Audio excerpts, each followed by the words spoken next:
It is not about the hunger for knowledge. Guruji said that it's never ending. If you keep on reading various books, you will feel like reading one more book. You will feel like reading one more book. But hunger for knowledge is it will never get fulfilled. But if you practice, then you will start realizing within yourself. So Yoga Satsang Society's focus is all about practicing. Long back I read somewhere, they said it is not important to know the path. It is very important to walk the path. I think with these words, I would like to thank Sri Madhav Prasad and Professor Gopinath for having exposed you all to such a good talk. I wish we had such things during our college days. Like we were never given those opportunities during our college days. If we went and spoke to any one of our professors that we want to do these things, we would only get galis, and they would say ki you are not done your sheet properly, you are not done your term work properly, focus on that, this is not required. But now there is a huge perception change in our education system, and people like Madhav Prasad and Professor Gopinath are responsible for that. The teaching community today understands and appreciates that overall development of a student is very much essential, because it is not the degree which gives you success. It is along with the degree, along with qualification, what other qualities you have, how you can interact with your fellow beings, how you can interact with your seniors, how you can interact with juniors, how you can conduct yourself, how you behave, how you move around with the society in general, and how you deal with yourself more than anything, how you deal with your inner aspirations, inner emotions. That actually makes one happy, that actually makes one successful. I am sure the talk what you are going to listen today will enlighten you, will take you towards the path of enlightenment. Thank you, one and all.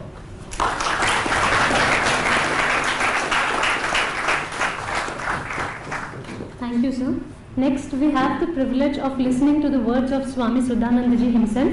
Swamiji is a renowned spiritual leader and philosopher known for his insightful teachings. Swami Suddhananda Giri graduated as electrical engineer from IIT Chennai in 1975.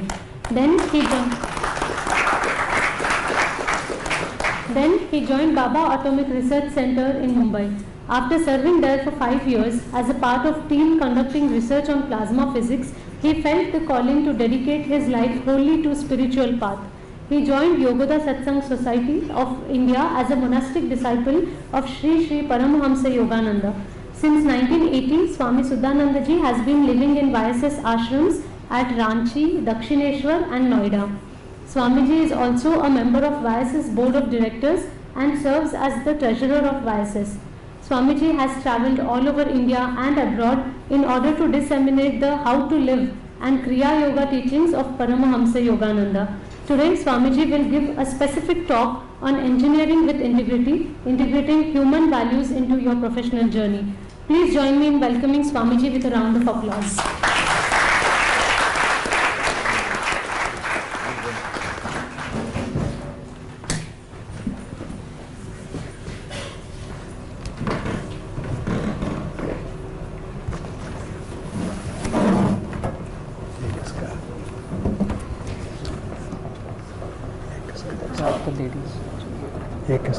The lady who was dancing.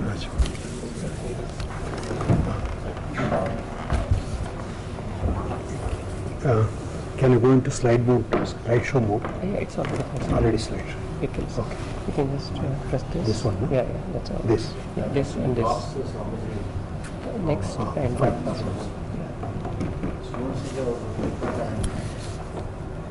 Okay, you can see? Or I can... It's fine. This much is enough. Just I want to see so that I don't have to turn every time. Good afternoon, friends. So nice to spend a little time with you all. When I first arrived in Dharwad on Friday, we had a session at IIT Dharwad. Now this is IIT, triple IT.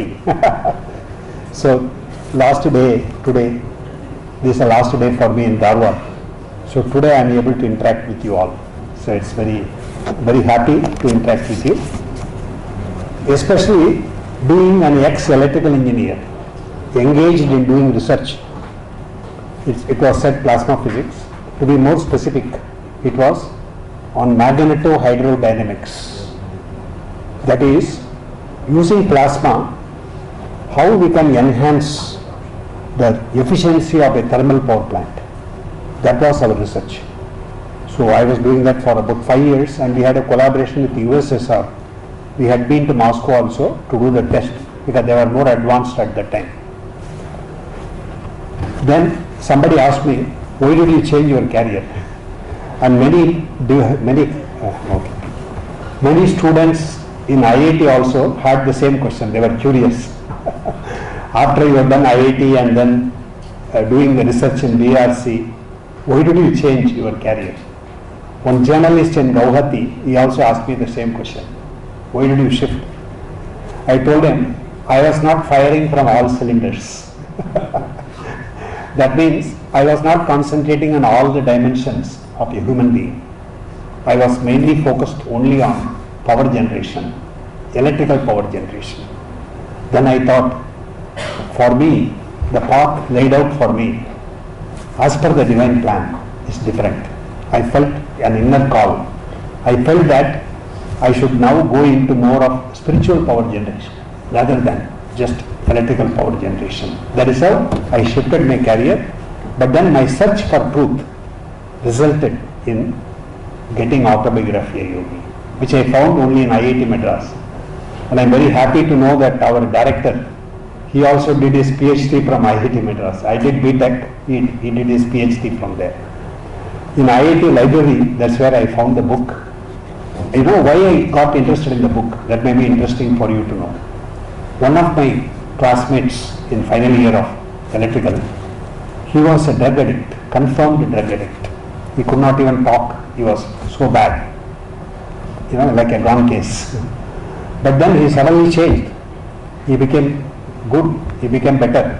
He was talking coherently, and he could, I could see the change in him. I was curious. I asked him, what happened to you? He said he read Autobiography of Yogi. That gave him the inspiration, and then he started practicing Yoga Satsanga lessons, as our dear Arvindji shared about his life. He started practicing Yoga Satsanga lessons. After practicing for a few months, he got so much inner strength that he kicked the habit. So I was so inspired, so impressed by that. Because to change a little habit, how difficult it is. Suppose you get into some mood, is it easy to get out of that? Suppose I feel very much bored. I am not interested in anything, indifferent. I want to become activated. I want to be energized. I want to become enthusiastic. How difficult it is. It is not easy to do that, isn't it? Similarly, we get easily angry. We got a short fuse. So when somebody says something, we get irritated and we become angry, upset. We want to change it. We said it's not good. I want to have good relations with people. I don't want to be like this. How difficult it is, isn't it? So every little emotion also is difficult to change. But drug addiction means is a great big thing. So to have a change like that, I was very impressed because of that. And this book has inspired a lot of people all over the world. You know, we have got almost in all countries, there are those who are following this, irrespective of the religion, cultural background, or whatever it is. Everybody is following because these methods are universal. And I am going to go into the core values of human life, because that is what we are interested in. Today we are going to explore that. And after that, those of you who are interested in exploring further, using the Yoga Satsanga methods, you are welcome to do. We have got a small bookstall also outside. You can explore the books. You can also go into a website if you wish, because there are so many paths. You have to select which path is suitable for you. So if you feel very much inspired, you feel that I want to explore further, then you are welcome to do that. So now, coming back to the subject, this autobiography yogi has inspired people from all walks of life, as I said, like Steve Jobs, Virat Kohli, then Ravi Shankar, Pandit Ravi Shankar, then Mahatma Gandhi ji also took Kriya initiation from Swami Suddhananda ji. So many eminent people in all very walks of life, they were all so much, they pay high tribute to this book, because this book is not just about some life story. Autobiography is a life story, but it contains the essence of Indian culture. You know, the very first line starts, you know how the characteristic features of Indian culture has always been the search for ultimate verities. Verities means truth. What is truth? Search for the truth. All of us, we are searching for truth, isn't it? We are not satisfied till we find the answer, because our human life has been given so that we can explore all the dimensions. But what happens is we get stuck in one particular dimension. So we start getting into one-dimensional mode. we don't concentrate on all dimensions. So we just think that just getting business success, becoming a wealthy person, or a person who is well known, who has got name and fame, then that will satisfy me. Then that means I am a successful person. So that is what we are going to explore today. What is real success and how to get the real success? What are the important points to keep in life? You know, that is what we are going to focus on. So now you will be surprised to know, or you may already have explored, or Professor slightly touched on that. Last few decades, there have been lot of discoveries in many fields. And for example, I will start with emotional intelligence. This is by Daniel Goleman, who is the one who introduced this concept. So, only 5 points characterize the emotional intelligence. You know, previously, even when I was doing my BTech, to job interviews, they used to mainly concentrate on what is your technical knowledge, how much technical knowledge you have, your capacity, like that, intelligence, IQ. But then, after a few years, then this became quite common. For example, when I was traveling by flight from Japan, Tokyo to Bangkok, a fellow passenger was a Japanese. So I asked him, why are you going to Bangkok? He said he is going for job interview. He was IT person. That's why you can relate to that. He was IT person going for job interview. Then I asked him, what do they examine these days? He said 50% on my skill in the subject. 50% is on interpersonal relations. What skills I have. You see how important it has become?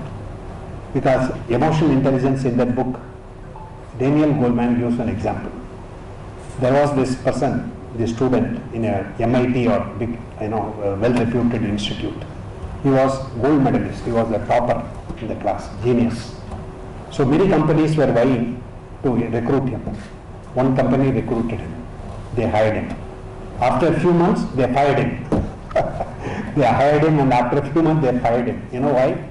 Because he was not able to get along with others. There was no teamwork. He was an island unto himself. He thought that he was much superior to others, so he was looking down upon others. He could not even interact, so he could not get anything done properly. And the company was at a loss. The company felt no point in keeping this fellow. They just fired him. You see this example, why I am telling this to tell you how important it is to hone all these skills, because soft skills are now increasingly they are being recognized, that they are also very important. It is not only the technical knowledge. So what are these 5 points? Very simple. Self-awareness. What is going on within us, to know the emotions. Like I am angry, I am upset, I am happy, I am enthusiastic, I am fearful, I am whatever. Recognize that first. Because many times we don't recognize. We simply like a robo. We just go on morning to night like autopilot mode. But that way we will not know what is happening inside. You have to stop and think what is happening. What sort of emotions are going on. Recognize them. Second is self-regulation. Just knowing is not enough. Suppose I have a corrosive emotion. I am very get upset, easily get upset or angry. I want to become calm. I want to become, I will not, I don't want to be disturbed by anybody. Then I have to get the skill, I have to get the ability how to change that emotion, negative emotion to positive emotion. That is self-regulation. Third is empathy. Empathy is different from sympathy. Sympathy is that from your level, you just try to help somebody else, understand somebody else, or give some nice advice or whatever. Empathy means you put yourself in the other person's position and try to understand what the person is going through. Then you see, you will have a wonderful relation with other people. Because you don't try to just, from your point of view, you don't try to interact with that person. You understand that person, what the person is going through, and then you interact with that person. That is empathy. Then motivation. We should always be motivated, full of energy, interest, enthusiasm. जीवन में हम लोग को interest ही नहीं रहेगा, तब तो हम लोग को कैसे आगे बढ़ेंगे? So interest तो हमारे अंदर में होना ही चाहिए. So that is motivation. Always keeping ourselves motivated. And the fifth one is social skills. That means to deal with all sorts of people who may be at various levels. It's not politics.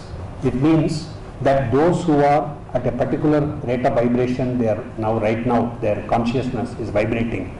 Connect with them at that level, like that. This is the next one. So now I go into another one. That is emotional intelligence. Sorry.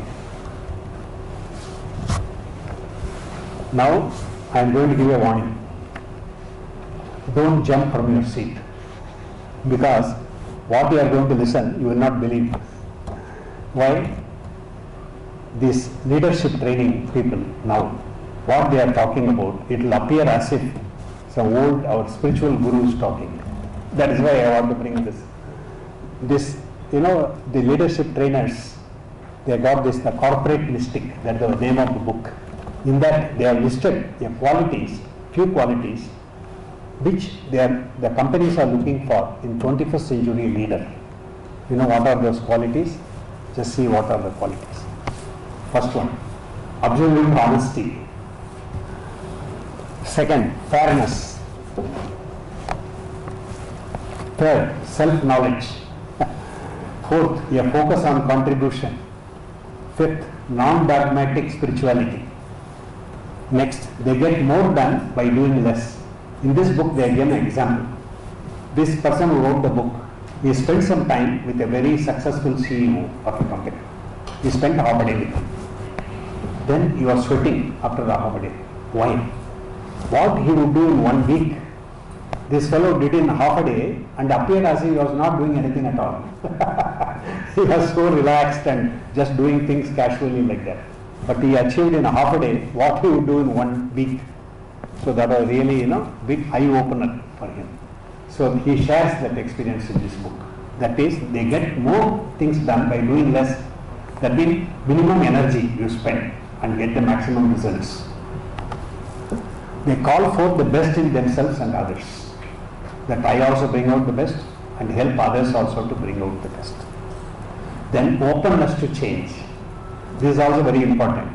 If you get set rigid, you form your own ideas, just get stuck in that, then you can't move forward. You have to be flexible. Suppose situation changes, how you can change your, I will give an example so that you can appreciate.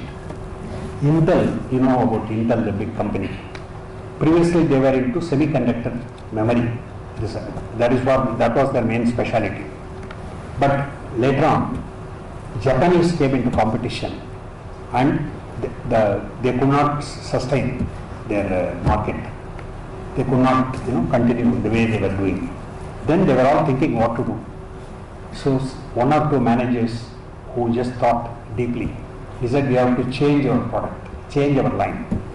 So instead of semiconductor memory, they went into manufacturing that microprocessor chips. And that was a big risk, big decision, because they had invested so much money in manufacturing plants for semiconductor memories. Now they have to go into this. So many were questioning, so many of the managers. What are we going to do with all this? So much of money we invested in that. But they took the risk and take the decision. Now where they are, you see, That is openness to change. That means according to the conditions of the world, conditions of what is happening outside, you should have the flexibility to change and adapt yourself. A special sense of humor. That means you don't put down others with your humor. Humor not at the cost of somebody. Then keen distant vision and up close focus. That means role and goal balance. हम लोग को जानना है कहाँ जाना है, गोल ये तो क्लियर है, उद्देश्य क्या है, लेकिन अभी मुझे क्या करना है, मैं कहाँ हूँ अभी. We have to know also where we are, and from this position how to reach the point. We have to have step by step, we have to have a methodology, we have to plan how to reach that place. Just only daydreaming about the goal is not enough. You have to have practical steps you have to take. That is what is. These leaders had that ability. Then an unusual self-discipline. This is a very important thing. In a modern man, the main problem for him is lack of self-discipline. And I am so happy to see all of you in this campus and also IIT Dharwad. You are all so, so keen to listen, and you are also disciplined. It's really wonderful to see that. So I congratulate all the faculty and our director for having this type of culture here. That people are very much on their own. You don't have to control. On your own, that you become disciplined. That is self-discipline. Then balanced life in the last. This is what we are going to focus a little bit more on this after this now. Now, based on this, we can prepare some models. So one of my, another fellow sevaks, he was very much doing research in academics and all that. So he prepared a model like this. It is a little bit high, so I will not go too much into the detail. But what he had said was like this: we can prepare a model and focus on many areas, how we can have a value-based life in a very systematic way. But you can just take a look at it. I am not going to go into details, too much details. But I am going to now concentrate on, so this I am still, the model is still going on. That means understand where you are and then stage the culture, etc. Now I am going to come to something else very interesting. As I told, it is not just only the spiritual field, but in various fields, people are discovering the fundamental truths of human life. So like management, I don't know how many of you have heard of this book, 7 Habits of Highly Effective People by Stephen Covey. This is a very well-known book. For many decades now it has been quite popular, this book. In this you will find something very interesting. What was that? First generation management was pertaining to simply having a to-do list, and whenever you finish, you tick, finish. Then you are a successful manager. That you have so many tasks to do, you finish, and then second generation management is prioritizing them. Which one is to be done first, which one is to be done second. And it doesn't stop there. Third generation, value-based management. That you give values to what you are doing. The one which is most valuable for you, you can do that. And the fourth, it doesn't stop there also. Fourth generation management is principle-centered management. That means they discovered, what they found out through research is that really successful manager is one who is aligned with the principles by which the cosmos is operating. That means there are some particular specific principles by which the cosmos is operating. For example, Newton's third law, action, reaction, equal and opposite. It's a cosmic law. You say that I don't believe in all these things and you go and hit the wall, you are going to get pain. The reaction will be there, isn't it? So we have to discover these laws. Thus, because these laws are difficult for us to understand, we cannot ignore them. We have to discover those laws. That's why today we are talking about human values, that incorporating that in our professional life. It's not just professionally achieving success the way the world looks at success, but we need to incorporate these higher values also into our success. So if you lead a principle-centered life, you will have all-round success, not just only achieving the materialistic goal, but you will also see that your psychological development and your spiritual development, they all go hand in hand. All the three things are, they are all developed together, everything. So then this conclusion by Stephen Covey in that book is that once you are aligned with these principles, then you prosper, and then you are very happy with that. Because when you are aligning with the cosmic principles, you are always happy. Why? Your conscience is clear. Suppose you do something against the law. What happens? You are all the time troubled. You are thinking. You are just inside that feeling is there within you. Now, what is success? Defined by Swami Suddhananda. Now you will see that correlation. What I told you just now for the leader, management trainer, Stephen Covey. Now, Swami Suddhananda, more than 100 years before, what he said was, just having wealth, power, prestige, so doesn't mean that you are a successful person. When you are a successful person, you are aligned with the cosmic principles and you are very happy inside. If you are happy inside, you are peaceful inside, then you are really successful inside. It doesn't mean laziness, that not doing anything and I am happy and peaceful. That is not what we mean. We mean dynamic peace and experiencing actively the joy, not just only passively. I will explain a little bit later. So the main problem in modern life is that we direct all our attention on the outside world. We want to develop. We will harness the energy. We do many things. But we neglect the inner man. Outer man, inner man, there should be a match. If there is a mismatch, then we get into trouble. That is the main problem in modern life. That's why, you see, I was in IIT Madras last year. I met the director. So he was saying that so many students in the last year, probably in 2 years or so, a few students, they all committed suicide. Why? Because they thought that purpose of life is only getting academic excellence, and when they were not getting that, they were not achieving that result, so they become disheartened that there is no purpose in life.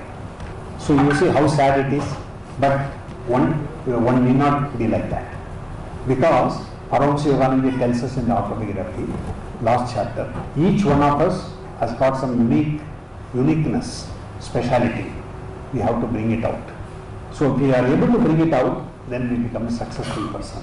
You know that it's all different for different people. Some may be excellent in academics, but you may have some other skill. Like some 15 years before, there was a student we were helping in giving scholarship, electrical engineering, and he was not a very good student. He was just getting enough marks. But then later on, recently I went to Chennai and met him. He is a very successful entrepreneur. He is having a very good company and doing high quality products. So that shows that it is not just academic, excellence. It is you have to discover your own uniqueness, speciality, and bring it out. Okay? And Bhagavad Gita tells us very clearly, even much, the 4,000, 5,000 years before, Bhagavan Krishna tells that leading a balanced life, that is a successful life. That means you don't eat too much, you don't fast too much, you don't sleep too much, you don't remain awake too much, you don't work too much, you don't recreate too much, like this. So then, to condense all of that, what is all-round success? That means keeping the body fit first, good health. That is very important. Body is not healthy, you can't achieve any success anywhere, no feeling. So yoga doesn't neglect the body. Don't think that yoga means body is neglected. No. Body is to be kept in a very good fit condition. That is the first one, to have good health. Then prosperity. That means you should be a successful person. What you want to achieve in life, you should be able to achieve. You should be able to go after it. But at the same time, you help others also to achieve the prosperity. Not selfishly only for yourself, you help others also. Then have harmonious relationships. And have a well-defined purpose in life. How many of us know what is the real purpose of life? हम लोग सब इसके बारे में सोचते नहीं हैं. सोचने से भी clear answer नहीं मिलता है. We don't get good and correct answers or satisfactory answers. So then that question, that also we should not neglect that dimension also. So Swami Suddhananda has given a curriculum which Arvindji said 100 years before. That is how a small school was started in Ranchi with this curriculum. It has got 4 points. First, science of body care for practical efficiency. How to keep the body in a good condition scientifically. That means not just hit or miss or that way, but in a very clearly understanding how the body can be kept in a healthy condition and do that. Diet, exercise, proper sleep, and then having good fresh air, all those is a big subject. But then with all of that, then the science of body care covers that point.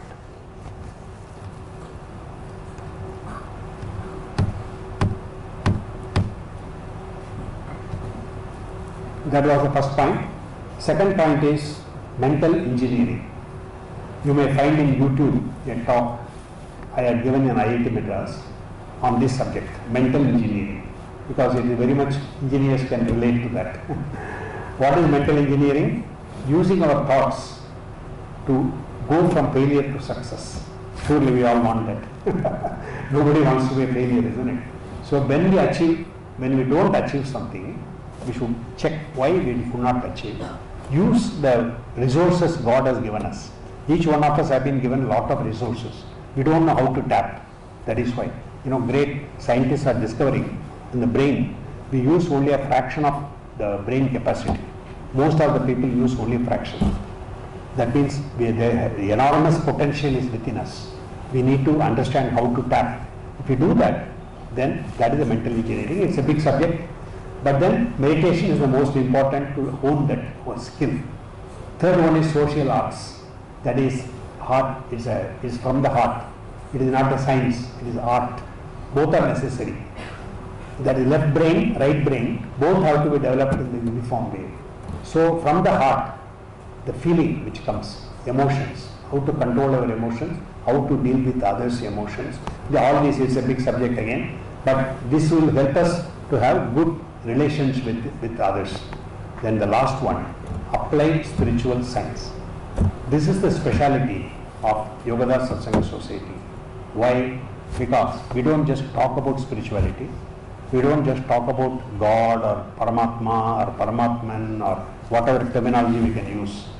What we are doing is directly experiencing that. Okay? Let us have a small meditation break to experience a little bit of that. That is how that we all can experience, we all can feel little bit of that. And it requires a lot of practice. Then only we will go into deeper states. But right now, even simple practice also can give you that deep peace. Then let us try to experience that calmness and peace today. So let us all try to meditate for a few minutes now, using a few methods, simple methods. And in meditation, the most important thing, once you learn this, you can practice every day in your own daily routine. You can incorporate morning few minutes and evening or night few minutes. If you do that, you yourself will see how wonderful it is, how much it helps you. That is why I want to share with you all and experience that together. So let us all practice. 3 things are important. 1, the spine is to be kept straight. This is the most important thing, and modern man is neglecting that completely, most of the people. Because we normally, what do? We slump. We don't sit straight.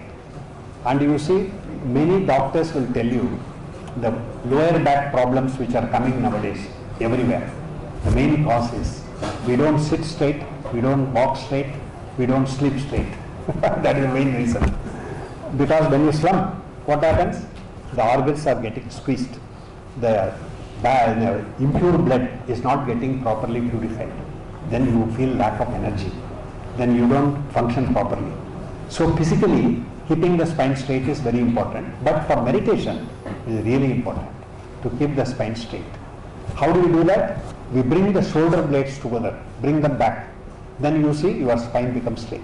And bring the abdomen in, draw the abdomen in, and draw the shoulder blades out. And keep the hands at the junction of thigh and the abdomen. There, if you keep your hands like that, then you see automatically there's a check. Your spine will be straight. It will not bend forward. It will be straight like that. That is very good. You try that and see, immediately you will feel some energy coming. That is a mental effect of that. But spiritually what happens? That's why we are doing meditation. Exploring all the dimensions. So in spiritual what happens? When you keep the spine straight, there are subtle energy centers in the spine. They are called chakras in yoga terminology. through them, the prana energy is distributed throughout the body. So when you keep the spine straight, what happens? The energy properly flows through those chakras. Then naturally you will be able to relax. Meditation means relaxation. That is the most important thing to remember. That means we are not thinking too much. Mind is not moving. Mind becomes steady. It becomes one-pointed. It becomes focused. That is meditation. So that means meditation means concentration which is turned within. That is meditation. So when we get the power of concentration, we are able to focus our mind on one thought. That is so wonderful, isn't it? If we are able to, any field, sports or any other, anything else you do, if you have concentration, you can do excellent job. You can get very good results. So meditation means that concentration. Now what we are going to do, the third thing I am going to tell you. So one is spine is straight. Second, body is relaxed. No tension anywhere. So that is second. Third, the eyes are slightly uplifted and they are focused at the Kutastha center. हल्का से ऊपर उठा के कुटस्थ पर रखना है. तनाव नहीं होना चाहिए. No pressure, no tension. But it's very difficult in the beginning. Because the moment you lift the eyes, they will come down again very fast. Because we are not accustomed to that. We need to practice. But whatever is possible for you, you can keep the eyes at a distance like that, at 30 degrees, 45 degrees angle, and then close your eyes and see whether eye is still there or not. In this way, gradually if you give training, then you will be able to keep the eyes up. And the moment you keep your eyes up, you will see how calm you feel. You feel immediate concentration. I told one computer engineer in Calcutta, he was not interested in meditation and all that, but I told him, you just practice this. He did for a few days and he told me, whenever I focus here, I feel so much concentration, so much of peace, so much of calmness, and my mind become very alert. That means after that you put the mind anywhere, then immediately like a live wire, that your mind is very alert, very active. So this is possible just by simple thing like keeping the spine straight, body relaxed, and eyes focused at the point between the eyebrows. Let us remember that. So dear friends, let us all practice that sincerely. Give it a try and then see what happens. Then later on, if you feel like doing, you can do regularly. But if you want to do something else, that is also fine. But today, let us all explore this. That means we are now keeping the spine straight, body relaxed, and eyes focused at the Kutastha center. Now, in order to relax more, Swami Suddhananda has given a scientific technique, which is increase the tension of the body and then let go instantaneously. Then we can relax more. So that means what we do is first we relax through double breathing. This is another method Swami Suddhananda has given. One short, one long, through the mouth. Just breathe out, then relax the body. Now slowly inhale and tense the whole body, making a fist from feet up to neck. Tense the whole body. Inhaling and hold the tension for about 6 seconds, 6 counts. Now exhale quickly through the mouth. You see, you are able to relax much better. Let us do try once more. Take a deep breath and tense the whole body. Let go and relax. Exhale through the mouth. Let us do once more. Tense the whole body and exhale through the mouth. Dear friends, don't you find? Try and see how it works. Instead of laughing, you can try and see. Because if you just tense the whole body and then relax, you will see yourself how nice you feel. Because you will feel very calm and you will feel the concentration will increase after that. Okay. Now please don't open the eyes. Keep the eyes throughout the meditation. Keep the eyes closed and focused here. Then only we can do meditation. The moment you open the eyes, there will be distractions. That you will find all sorts of things. Then the thoughts will start moving. Then you become restless. Mind become restless. Then you can't meditate. Meditation means stillness. That means mind becomes still. Your body is still. Then you find, oh, I am not just this human being form. I am much deeper dimension is the inside. You will start discovering. That's why don't open the eyes. Just keep the eyes here and keep relaxed. Okay. Now what do? We slowly inhale through the nostrils. Let us say to a count of 8. Slowly inhale. Hold. Count of 8. You count a little rapidly. 1, 2, 3, 4, 5, 6, 7, 8. Now relax through the mouth slowly. 1, 2, 3, 4, 5, 6, 7, 8. Inhale again slowly. Hold. Exhale through the mouth. Sorry, not double, only single. Again inhale slowly. Hold. Slowly exhale through the mouth. Now, whatever little comfortable feeling you are getting or a calmness you are feeling, just remain at the point between the eyebrows and just enjoy for 30 seconds. Don't think any other thought. Simply the well-being, you are just feeling it. 30 seconds. Just enjoy.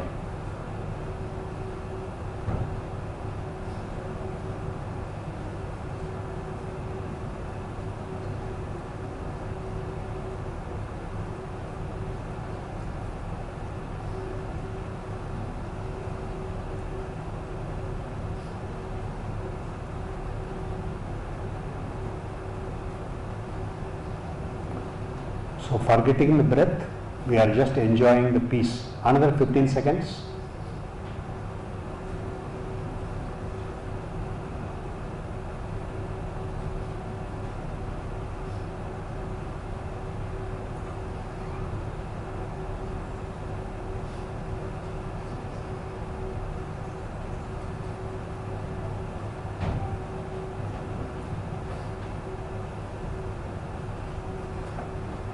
Without opening the eyes, we will go into another technique of meditation called visualization. Just imagine at the point between the eyebrows, a small point of light is forming, which is very peaceful. Very peaceful light is just forming, a small point. Then imagine and expand that light from your forehead. It is expanding. Whole head is now filled with that light, and it is very peaceful. You feel very calm. Expand further, whole body is filled with that. In this way we will go on expanding now. And feel that the whole room, all of us are enveloped in that light. And it's very peaceful light. Expand further, whole of Dharwad city is now filled with that light. Expand further, Karnataka, then whole of India, Asia, and the whole world, the globe, is swimming in that divine light, in that peaceful light. Now, not only our Earth, all other planets revolving around the solar system, all of them are filled with that light. It has expanded so large now, the sphere of light and peace. Then, in our galaxy, the Milky Way, there are millions of stars. So, feel that from our solar system, which is one star, so many stars in the galaxy, all of them are covered by the light.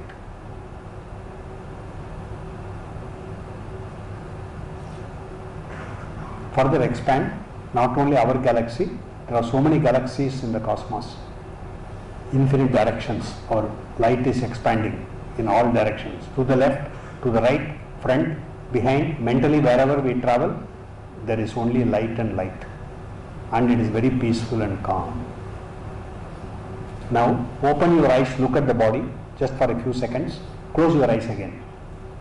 Now tell yourself, oh, I am not this little body which is condensation of the light, electromagnetic vibrations which have condensed and it has become this body.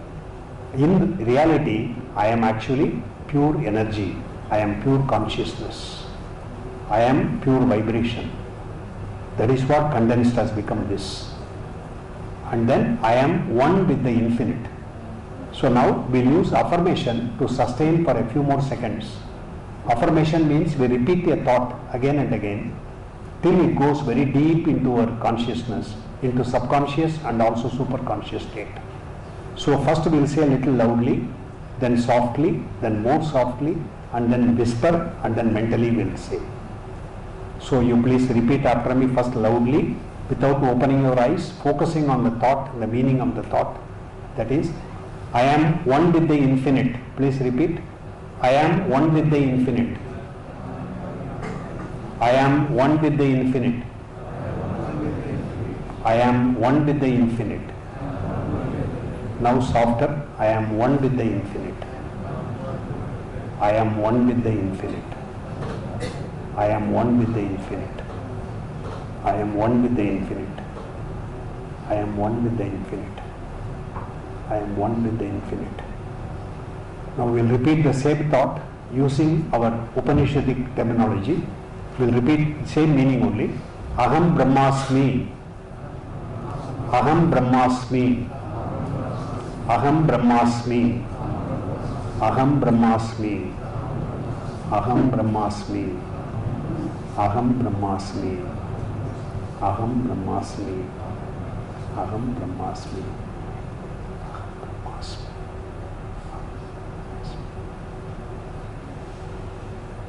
Feel that great sphere of light and peace.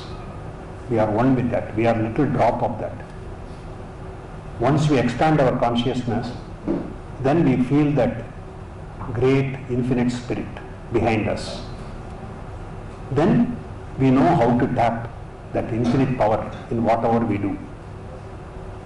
Thank you. You can open your eyes now. So those of you who want to explore further this process, today we did some rudimentary techniques. As Arvindji explained in the beginning, how he started this journey, spiritual journey. So if those of you who feel inclined, you can also do by studying Yogoda Satsanga lessons. So which will give you the instructions you can receive in your own home. You don't have to go anywhere. They will come every 15 days, lessons will come and you can practice. Now, why do we do meditation?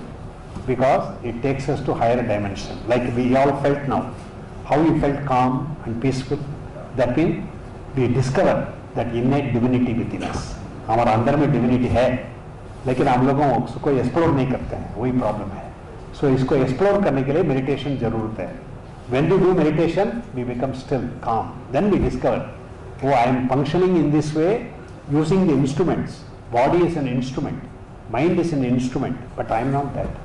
I am the soul, the spiritual consciousness which has become my body, mind, etc. That way we will find out. So I will conclude this today's session by giving you one formula which is very easy to remember. Okay? That is,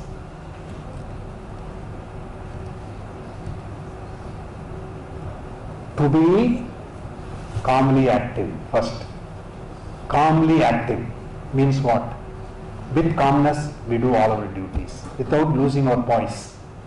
We remain in peaceful, we work from center of peace and calmness, not from a center of tension, not from a center of pressure, not from a center of stress, but we operate from a center of calmness. That is first, be calmly active. The next one, this is the one difficult thing, that is actively calm. When we go to sleep, then also we feel peaceful. Like I am very much worried, so many problems are there, I go to sleep. When I get up in the morning, I feel fresh. Why do I feel fresh? Because passively I become calm. That is passive calmness. By through meditation, yoga meditation, then actively you can experience that calmness whenever you want. That's a great power. Then you don't have to sleep every time when you have difficulty. That is a trivial solution. But real solution is whenever you want to get that state. It comes after years of practice. It doesn't come easily. So I am not giving you a shortcut. I am telling you, explore the process and see. And if you like, then you apply yourself to that. Like for example, you are IIIT, you are pursuing your course. It can be BTech, MTech or PhD, whatever it is.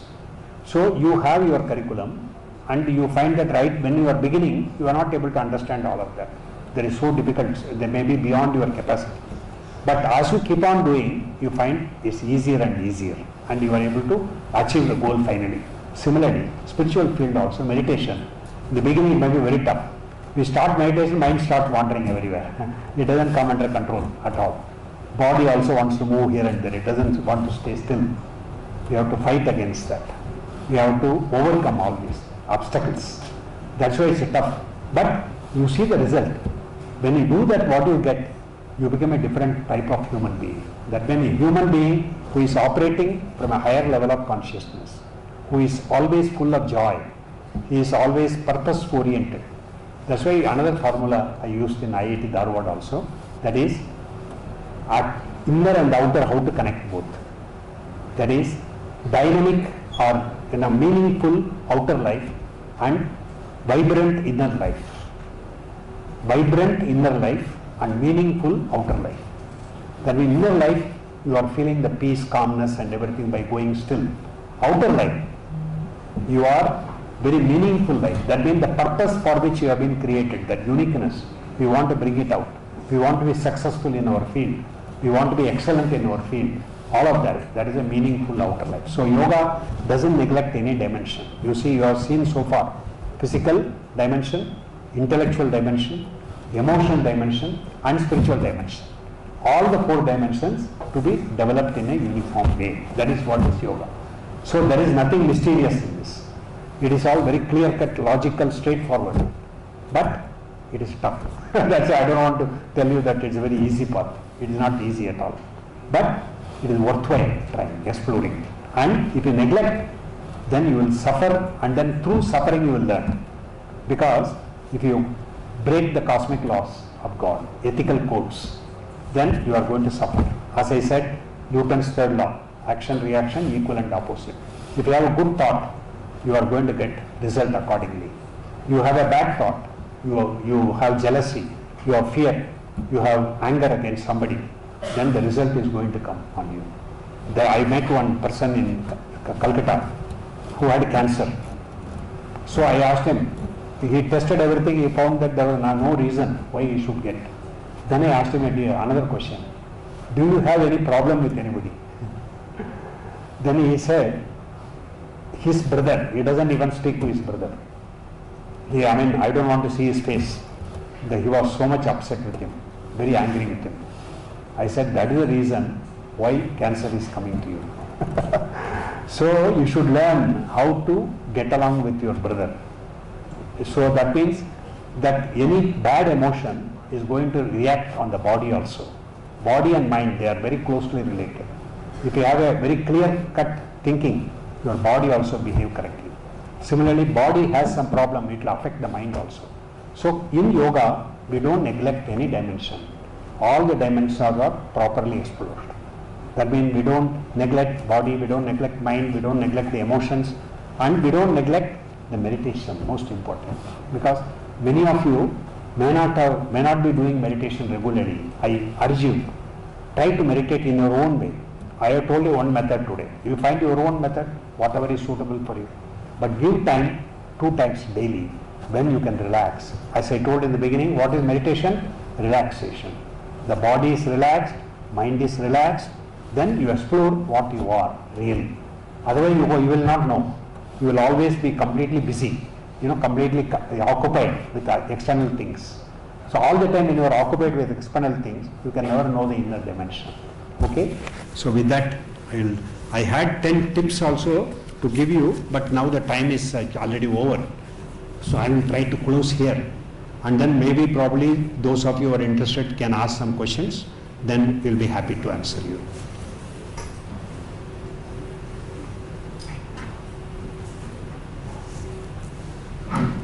If you have any questions, you could ask.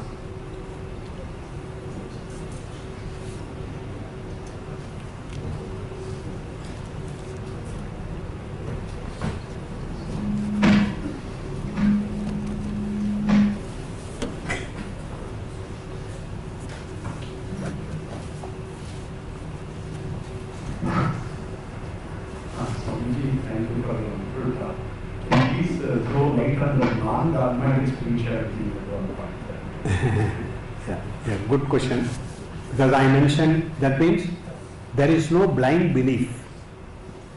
Scientifically, you explore. and understand for yourself and then practice. That is non-dogmatic spirituality. Otherwise, sometimes you hear, you have to just believe. You just have to follow. Like that, that type of thing. That is a dogma. So in the beginning, we have been trained like that, dogmatic way. But then as you come to higher level, then we find universal method which is applicable for all. That is a non-dogmatic spirituality. That means anybody can follow, whatever be the background. Whether a person, whichever religion he may be belonging, or whichever country he may be there, whichever language he may be speaking, whatever may be the culture, then because by this practice is universal for all. Yeah.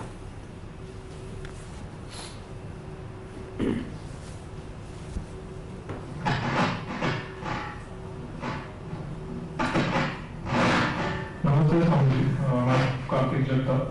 I wanted to ask one question, that how to keep consistency and discipline in the meditation, because I've experienced it myself that whenever I start it for 2-3 days I'm able to do it, and then again I miss out on the 4th day, and then consecutively I'm not able to grasp it. Yeah, very good question. Because many of us experience that. Because when something is new, novel, we find a lot of energy, enthusiasm in doing it. But after a few days, our normal habit patterns, they settle. Then we find that we don't feel anymore that type of enthusiasm or interest. It's a good question. What do? We said one of the qualities of the 21st century leader, what was that? Unusual self-discipline. So when we want to do meditation regularly, the requirement is self-discipline. And how do we do that? Very simple method. One person asked same question in Trichy a few days before, that I am not able to find time for meditation regularly every day. What do I do? And because of that, he started the process, but he could not continue properly. I told him, you try one thing, schedule your life, time management. That means morning to night, whatever time you have, you make zones. This is a zone for this activity, this is a time zone for this activity, like that. And if you do like that, you will be surprised how you are able to do so much. And especially for meditation. And I will give you a little illustration to tell you how important it is to first allot time for meditation. Otherwise you will not be able to do. Normally what happens is we have so many things to do and we give time for all of that. And then we say, whenever I get time, I will do meditation. And you don't get time at all. So that is why I am telling you this example. This one psychology professor, when he came to this class, he brought one empty jar and he brought also several, that baskets containing big rocks, small rocks, sand and a bottle of water. Then he put the big rocks in the jar. It got full. Then he asked the students, is the jar full? They all said yes. Then he put the small rocks, in between the gaps, the small rocks went. Now he asked the question, they became smart. They said, no, it is not full. He put the sand, in between gaps, the sand went. Then again he asked, is it full? He said, no. We put the water, in between seeping through the sand, the water also went. Now, what is the moral from this? What do we learn from this? That is, if you put the big rocks first, then you are able to put so many things after that. Suppose you fill it with water first. You can't do anything else. So you have to analyze your day and see, when you do the time management, which activities you are giving time every day. Suppose we don't even have a schedule. We just simply follow impulsively whatever we feel like doing. Then there is no discipline at all. Then it is very difficult. But when you do time management, when you give a lot of time for everything, then you see that becomes easier. Because when the time comes, automatically you know that this is what I am going to do now. Then it becomes easier for you to do. So try that method of doing time management, and every week you sit down and quietly introspect where we are headed, how close you are to the schedule. In case you want to make some adjustment to the schedule, it should not be rigid. Otherwise, suppose you put a big things, nice things and make a schedule and you don't follow. Then after a few days you will throw out the schedule. You won't follow at all.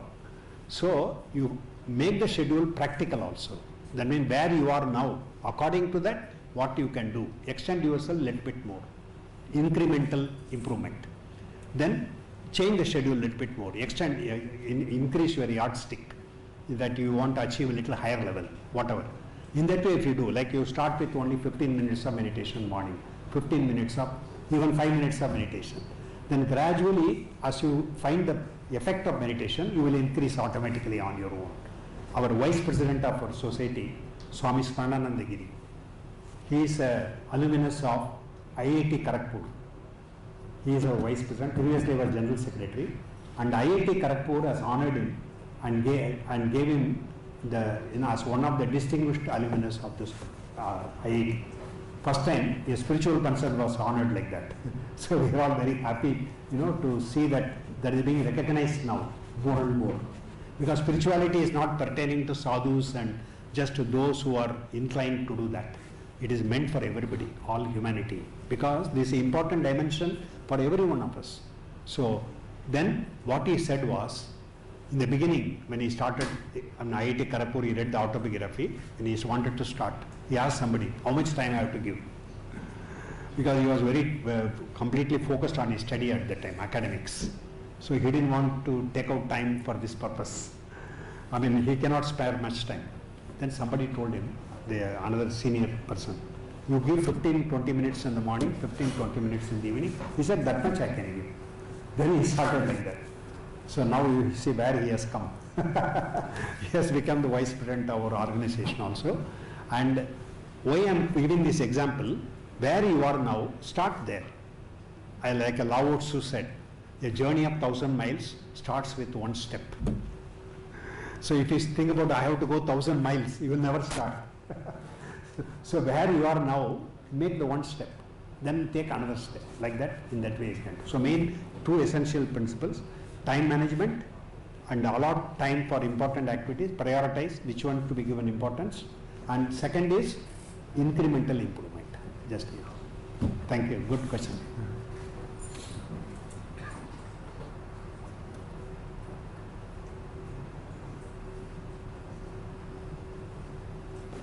Okay.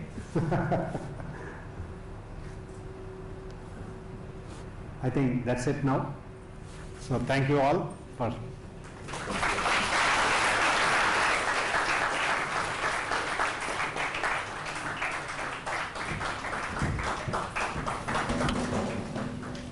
We thank you, Swamiji, for being our guiding light today.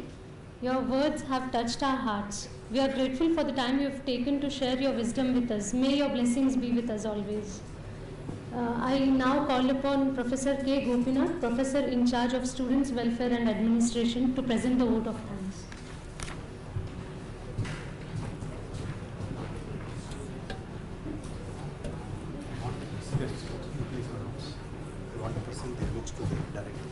Pujya Suddhananda Swamiji wishes to present books of Yoga Satsanga to Tripleti Family Dharwad. I request our Director Madhu Pradhan sir to receive the books.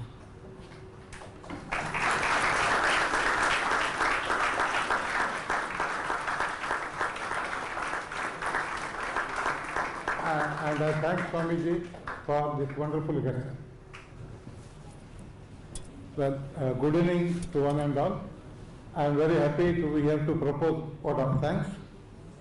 At the outset, let me thank Suddhananda Swamiji, himself an engineer, who has come all the way from Ranchi and had given a wonderful disclosure on spirituality, meditation and how to integrate human values with engineering. Sir, we are blessed with your words of wisdom and also practice. On behalf of Tripleti Family Dharwad, I wholeheartedly thank Suddhananda Swamiji. Thank you, sir. And I will be failing in my duty if I will not mention name of our dynamic MLA of Hubli City, Sri Arvind Banerjee, who made it possible so that Swamiji could come to our campus and bless us. Thank you, Arvind. And I thank our beloved Director, Madhu Pradhan sir, who is backbone for all such activities in Tripleti, Dharwad. I am sure many more such activities will be conducted in days to come. I thank Madhu Pradhan sir. And I also thank my one more student, Prashant Bellat, who brought Swamiji to our campus. Thank you, Prashant. I also thank all teaching and non-teaching faculty of Similarity Dharwad for attending this function and making it a grand success. And also thank, there are some guests, mostly disciples of Swamiji from Hubli Dharwad. I thank you all. Last but not the least, lawyer of IIIT Dharwad, my dear students, right? I thank you for patient hearing.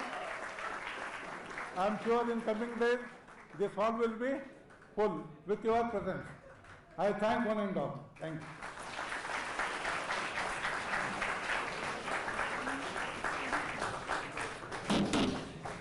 Thank you. Please be seated. There will be short video played. After that, there is a book sale going on outside. You can purchase if you wish to.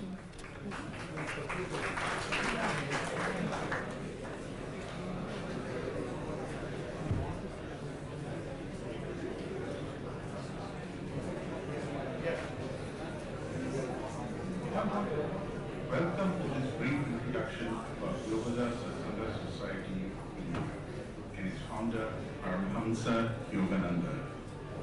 Yoga Satsanga Society of India, YSS, was founded in 1970 to make available to all the universal teachings of Kriya Yoga meditation.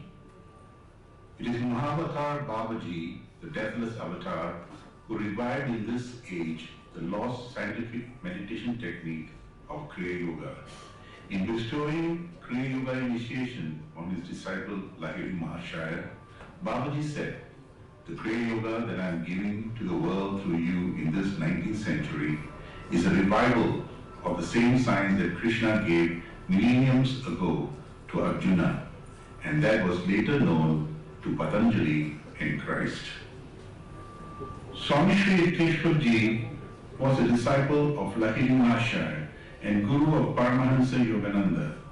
Yogananda Ji came to him as a youth and under his training and discipline was prepared to make the ancient science of Kriya Yoga available to seekers around the world.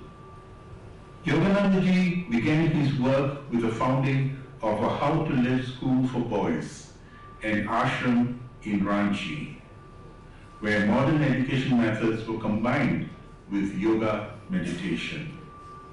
In August 1920, Yogananda Ji sailed to Boston, USA, where he was invited to serve as India's delegate at the International Congress of Religious Liberals. That same year, he founded Self-Realization Fellowship in America to disseminate his teachings of Kriya Yoga worldwide. Shortly before Yogananda Ji left for America, Babaji visited him and told him, "You are the one I've chosen to spread the message of Kriya Yoga in the West." Today, Yoga Satsanga Society of India has 4 ashrams and more than 200 centers in India and surrounding countries. Self-Realization Fellowship, our sister organization in the West, serves devotees across 175 countries and has more than 500 centers. We recently celebrated the 75th anniversary of the publication of Autobiography of Yogi, one of the world's most acclaimed spiritual classics.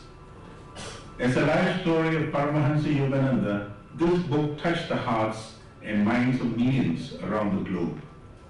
Translated into over 50 languages, it has served as an ambassador of India's ancient science of yoga, introducing countless readers to the methods of attaining God realization that are India's unique and lasting contribution to world civilization. It has inspired millions across the world, including many sports persons, visionaries, actors, and so on.